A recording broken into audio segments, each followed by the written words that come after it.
Hey guys, so one thing in the kitchens that I see a lot of is kitchen cabinets being installed with wood screws or drywall screws.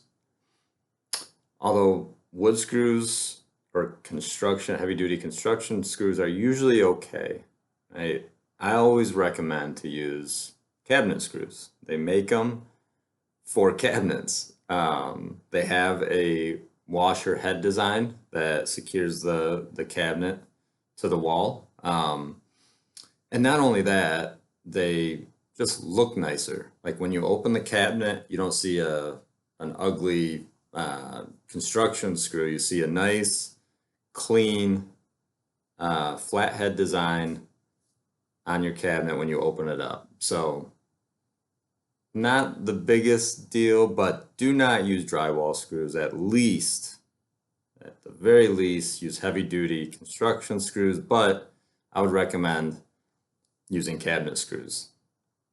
So if you enjoy this content, follow X Home Builds. We'll be rolling out more home flipping tips. Have a great day.